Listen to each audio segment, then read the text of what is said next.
I been doing? Yeah. Well, lately I have been engaged in acting in movies, but these are not just your blockbusters. I'm talking about movies that are streamed on YouTube.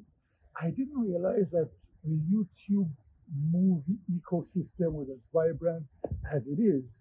I'm looking at it, and I just got interested in it, and I realized that people are getting 11 million, 15 million views on YouTube, which is phenomenal. And I'm very grateful that I got a chance to get in on that. And I'm studying that ecosystem now.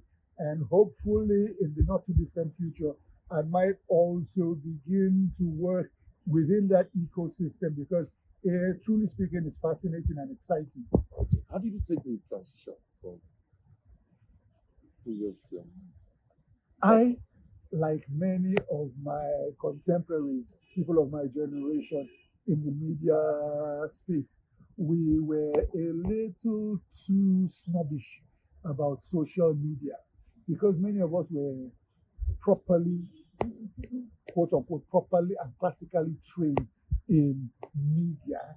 We looked down on social media when in its infancy, and we more or less snubbed that that system completely. And whilst we were snubbing that system, some people were consolidating and owning that space. And today we see that a lot of our traditional, in fact, practically all our traditional terrestrial and analog systems of media are becoming obsolete, or eventually all will become obsolete. Newspapers are not selling anymore. Magazines, printed magazines are not selling anymore. Everything has gone online. And we've been late to the game, but as they say in my worry, uh, my worry Latin, we say, at all, na bad. At all, na be wish. But we're there. I can even see that my friend Shaya Kende has gotten on the train, and we're doing this now, and we will catch up. how come your generation didn't see this happening? I think. My generation didn't see it happening because we were snobs. We honestly, the type of words that we used to describe the people who were on this medium at the early stage. We were very, very disparaging of them because the truth be told, those people were not only were they not trained, they had absolutely no ethics whatsoever. And for that, we just felt that it was a passing fad, something that would pass away, and we'll get back to the tradition of buying your newspaper, opening your newspaper, where you can have trained journalists give you information balanced on both sides and everything. So it was our loss that we were that snobbish, but not to worry, we're here now. And I'm glad that even as we speak now, there's a move by the government, if you like, or by by the government to set up some kind of regulation for how business is conducted on the online space. It's a bit of a tough call to make, but it's important that some kind of regulation, some kind of, for want of a better word, do's and don'ts be defined for that space. Because right now, as it was in the beginning, it is a place where a lot of shenanigans can take place. So, but now that government is getting on board and trying to regulate, but they should not regulate in such a way that they stifle freedom of expression. That I will be against, but we're around. We will moderate it. We will moderate between government regulation and the freedom of expression of our very, very energetic young persons. What has kept you going on this year? How many years now? As a matter of fact, this year marks my 45th official year in media. I started out on the 24th of March, 1980, with the Voice of Nigeria. That will be 45 years ago. And it has been very exhilarating for me because I'm doing the only thing I know how to do. The other thing I might have done was to be a lawyer. But you see, being a lawyer involves a lot of discipline. And discipline was not my forte when I was much younger. So the next best thing for a person with my skills and abilities were to go into broadcasting, which has served me well. And I am so glad that this is where I am. You seem to juggle so many roles, podcasting, art, direct, and I know you're into production also. How do you juggle all these roles? They all come under one big subheading: communication. It's all about communicating ideas, communicating information. So all the things that I do revolve around communicating to audiences. And I'd like to think that the things that I communicate are things that are uplifting. I'd like to think so. But it is the audience that will determine whether what one is communicating is worthwhile. But for the most part, I'd like to think that what I do is I'm communicating higher ideals. I'm communicating ideas, and I'm communicating, you know, morality, if you like. I'm not the most moral person, but to the best of my ability, I'd like to be able to communicate some goodness into society. Let me take you back. Where did you grow up? Where you born? I was born in Lagos. I was told that I was born on Ailara Street in Surulere near Mushin. You know, Ailara Street is the border of Surulere and Mushin. That was where I was born. But my growing up, I grew up in an area used to be called Shell Club. That's around the Adenino Ogunsanya axis. So, and it was a very typical middle class neighborhood. And it might interest you to know that although it was a middle class neighborhood, some very, very heavy hitters lived with us in Surulere.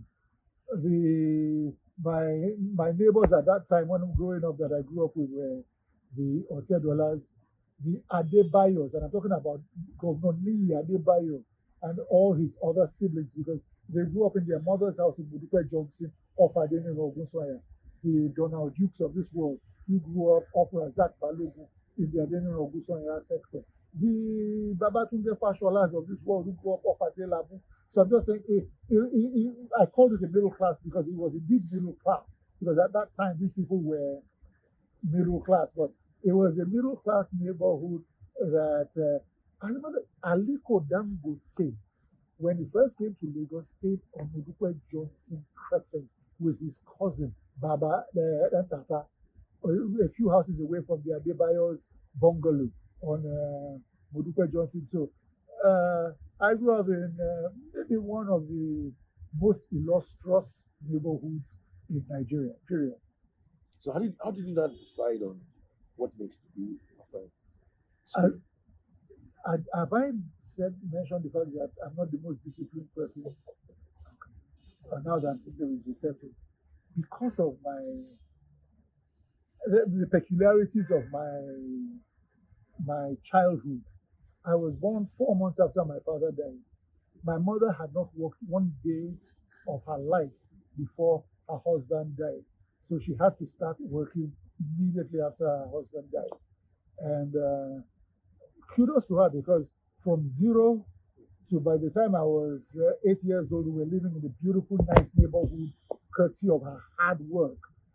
So, but because she had to work, the bringing me up, there was no male dominant father figure in my life. So if I said I was not as disciplined as I ought to be, it is not the fault of my mother. It is the fault of the circumstances of my birth. So while others were busy trying hard to make sure that they got their place in university, I was busy trying hard to show that I was a tough guy in the neighborhood.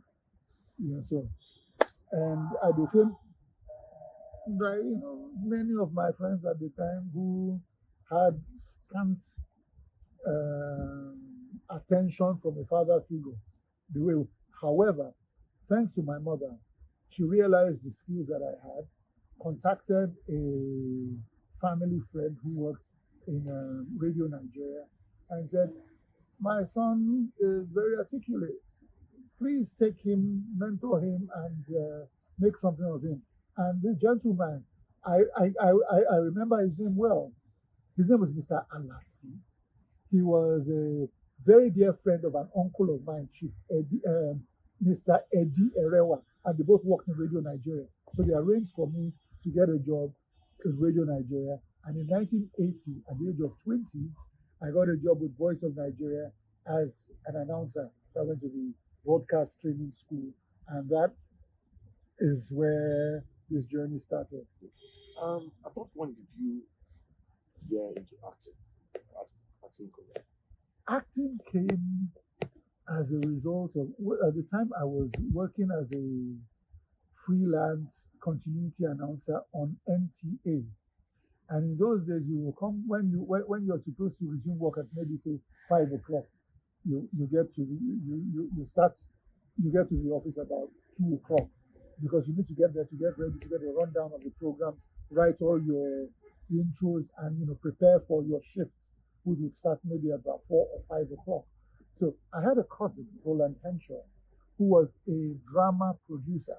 So I used to go to his office to prepare my notes and everything for the shifts to begin. And he was a drama producer, so a lot of time in his office they used to do rehearsals for Play of the Week in NTA Channel 10 at the time. So on one occasion, I just told my manager, give me a role in this your play that you are doing. So he took up the challenge, gave me a role. So from time to time, I used to act in the Play of the Week on NTA. And so that was my entry point into drama and acting, courtesy of my cousin Roland Henshaw. And the growth. Can you tell us a bit about the growth? I keep on telling people that it would be dubious of me to call myself an actor in the classic sense of the word.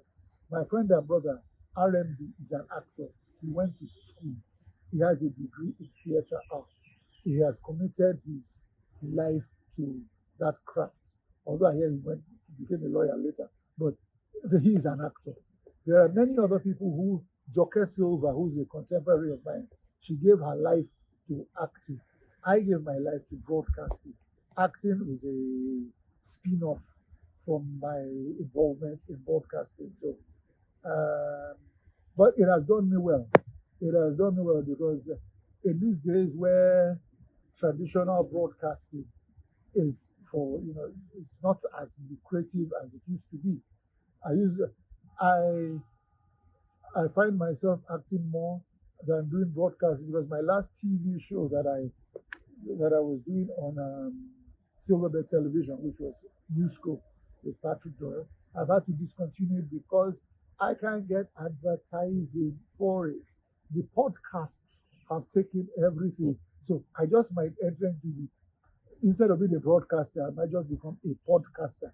The difference is very subtle, but that is where, but for now, acting is paying the bill. So thank you very much, members of the acting profession, for giving me associate membership of that wonderful club. But what has kept you going? How come you've not veered into something totally different from the creative industry? I have tried to do business. I don't have business acumen. I have tried. I have done. I've tried to do other things, but they just don't seem to pan out for me. But however, I'm very proud of my achievements as a broadcaster. And many people don't know this, and I don't know how I can communicate it beyond the fact that I had made history in broadcasting. I am the first person in broadcasting to do an late night entertainment talk show in Nigeria. The first, Friday Night Live. Fact, indisputable. It was on my show that I launched the career of many people, including Mr. Alleluia Akpobomere. It was on my show that his career was launched, whether anybody likes it or not. I did the first specialized business, independently produced business program on Nigerian television called Real Estate This Week. Fact. So these are pioneering things in broadcasting, which for whatever reason the world has refused to acknowledge. But I'm saying it, and if anybody wants to argue, present alternative facts. I produced the first independently produced television drama to be syndicated on Nigerian local television stations. And that's a fact. It was called Jaded Options. Before then, all the independent programs that you saw on Nigerian television were sponsored by multinationals and put on the NTA network. Mine was the first program not sponsored by a multinational, that was self-funded, and that we now canvassed for adverts from diverse brands and put on television. It was after I did that that the likes of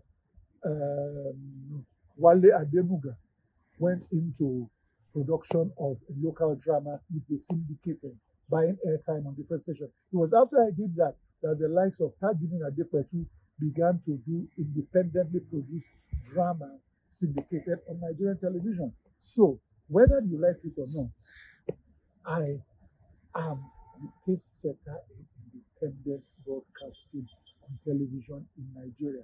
I'm saying it now because I'm 65 now. Nobody can, how do I say it? I'm blowing my trumpet because you have refused to blow it. And I was going to ask, how did you, um, what kind of a person is Patrick Doyle? Because a while ago you tried to explain to me that you're, I mean, you have so many, there's so many sides to you, kind of. And I'm like, okay, let's capture all these different sides to Patrick Doyle. And there's, I, I'm actually one dimensional, and I'll explain what I mean by one dimensional. I'm the first person to admit that discipline was not my strong suit. Uh, so if discipline is not my strong suit, I need to find something that will hide my indiscipline. And I found that early. At the age of about 27, I found Jesus Christ. And I've not deviated from there. So I have all my little flaws. I have sunk it, I've brought it with me into Jesus Christ. So now, if you see any fault with me, it's not me. It's not me because it is no longer I, but Christ that lives in me. But for the most part, that's I'm a Christian. It's one dimension. I don't.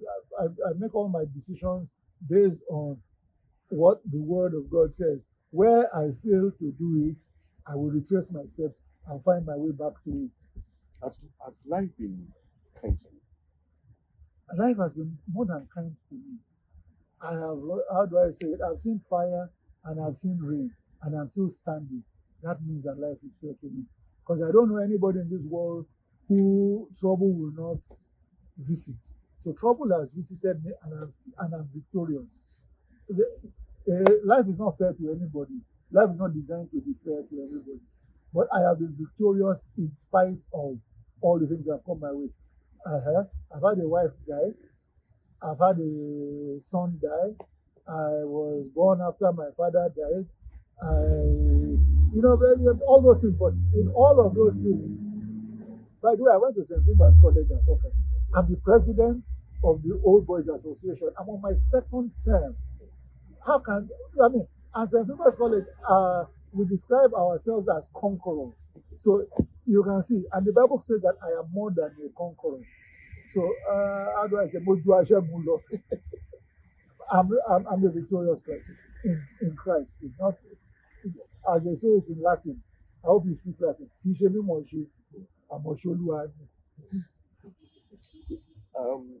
Talking about your marital life, have you remarried now? Are you sure? Everybody knows I'm married to a beautiful woman. Her name is Olufumilayo Aisha. She's 33 years my junior, but she is a wonderful woman. Wonderful. I remember once saying, and I was not trying to make any point that I've never been happier in my life.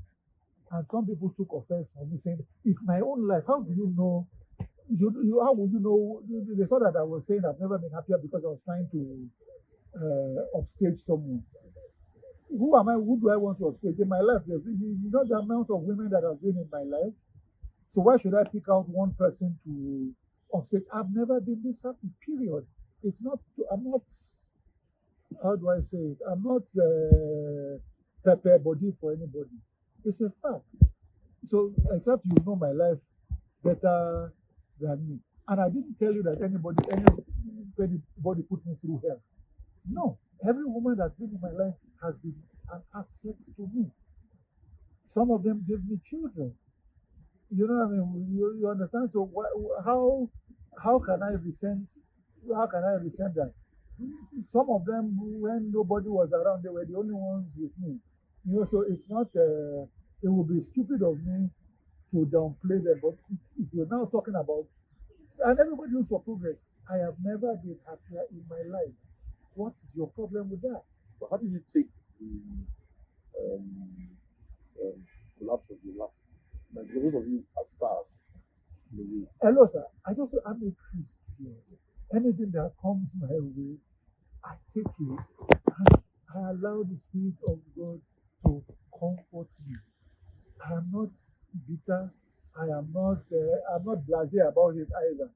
It's just that what is in me is bigger than the Agbako that visited. I'm over that and we're moving on. I've never been happier. Hello. And, the younger generation that you run into or who work with you from time to time, what kind of advice you give them when um, they come to you, when you as a mentor, as somebody who, in terms of professionalism and all of that? Uh, I try not to advise young people. I try not to advise, not because they won't take it or that they will take it. I think that life has to be learned at your own pace. So what I would rather than say I give an advice, I'll give an encouragement. You will make mistakes. Some things will not work. Sometimes you will fail. The important thing is get back and continue. Don't give up. That's just that is I won't call that an advice, I call it an encouragement. Don't give up. But try to learn from your mistakes. Tweak, tweak. Life is all about tweaking.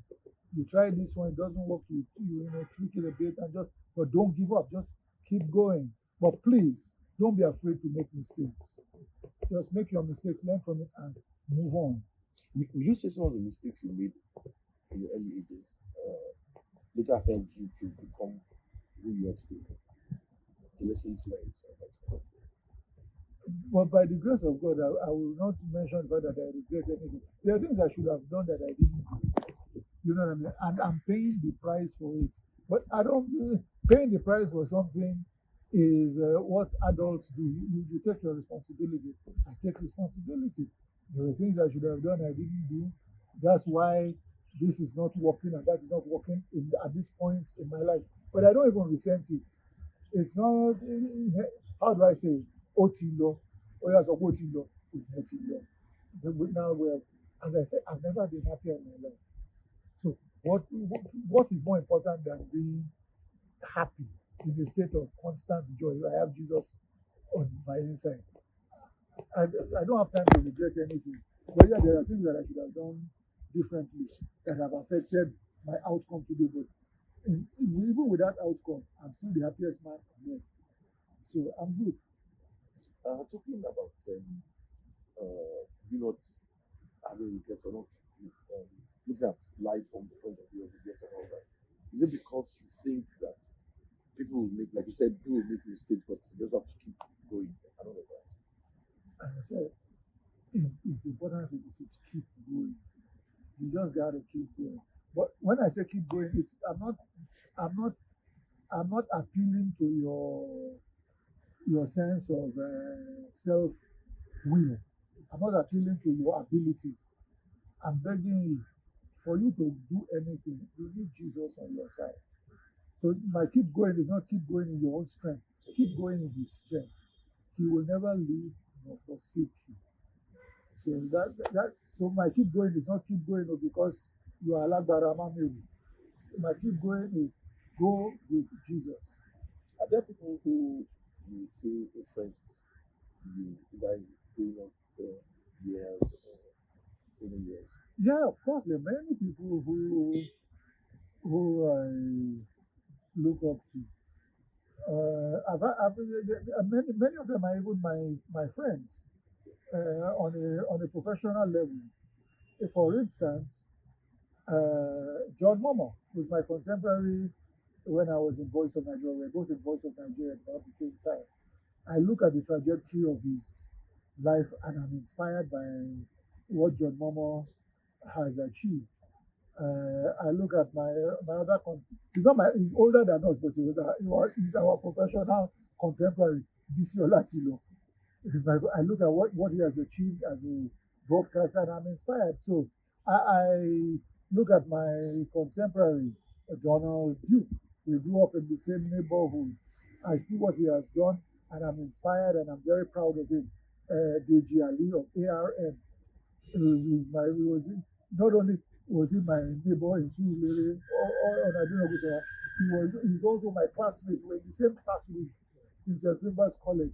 I see his achievements and I'm inspired by it. So, there, so, but so as I said, there are many people. My friend Tunyo Koroji, his integrity, his transparency, and his tenacity to protect the creative industry is inspiring to me. So there are many people whose lives I reflect on and get inspired.